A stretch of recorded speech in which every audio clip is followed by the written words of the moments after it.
guys, C.L. Cannon here from Fiction Atlas Press, bring you another Indie Connection. Today I'm going to be telling you about some indie books that you might enjoy if you're a fan of Love and Gelato by Jenna Evans Welch. The first book I have for you is called When Jackie Hit the Road by Sophie McAloon. Jackie planned for every situation in her solo road trip adventure, except for the broody stowaway she discovers in her food truck on her very first night. Anxious to make her adoptive parents proud, and to prove she can make it without their wealth and connections, 17-year-old Jackie embarks on a 2-month road trip behind the wheel of a food truck laden with cookies. Nothing is going to stand in her way, not even her questionable baking skills. But before her first night on the road is over, Jackie already finds herself neck-deep in a recipe for disaster. She's unwittingly picked up a stowaway, a handsome stranger she finds passed out in the back of her bright yellow cookie-mobile. And then she realizes that she knows this stranger.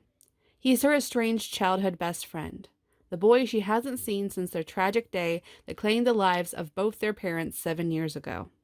And while Jackie was adopted by a loving family, Silas has spent his teen years living with abusive relatives, on both the wrong side of town and the wrong side of the law. But the moment they're reunited, Jackie decides she's ready to cook up something bigger than a new batch of cookies.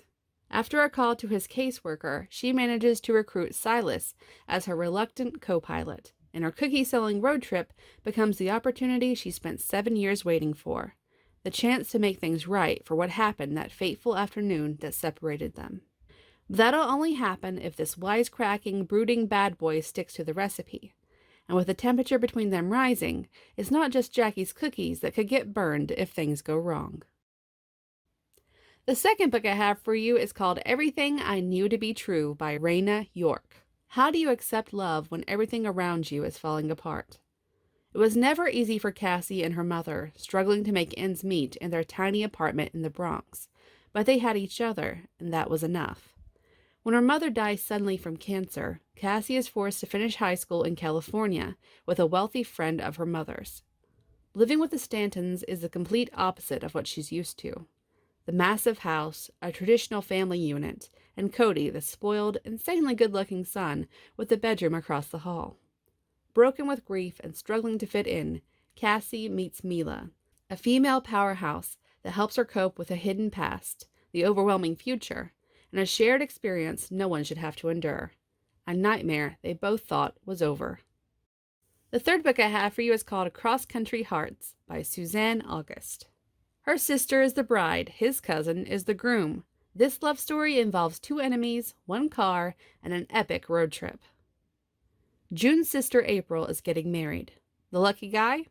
A businessman whose cousin is Jasper King, the art maniac loner of her high school.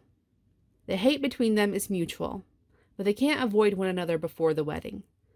That becomes impossible when the two are thrown together into a car and forced to drive down the East Coast from Boston to Jacksonville for the wedding. The two embark on an unlikely truce and road trip, which brings them from art museums in New York to Hershey Park in Pennsylvania, and down to the Coca-Cola Museum in Atlanta. Along the way, June must reevaluate her relationship to Jasper, which is that of a bully and victim, and she must contend with her past actions. Sparks fly and ignite, and what happens next will go down in road trip history. And the last book I have for you is called 6,393 Miles by Laura J. Swallow. Chloe Haven has her whole world turned upside down when her dad suddenly announces they're moving to Japan, weeks before her freshman year of high school starts. She has no idea how she is ever going to live without her best friend and almost boyfriend, Noah. Within just a few weeks, Chloe is living 6,393 miles away from Noah, attending an international school of just over 20 people. She reminds herself not to get attached or be amazed, because she will be out of the country the second she gets a chance to escape. But as the year goes on, she grows closer with the people there, and starts to build friendships and bonds unlike any she's ever had before. Jaden, the guy who rides the train home with her each day, breaks down her barriers even further and makes her wonder if Japan could actually be a long-term adventure she could enjoy. All right, that's all for me this week. I'll see you next week on the Indie Connection. Bye!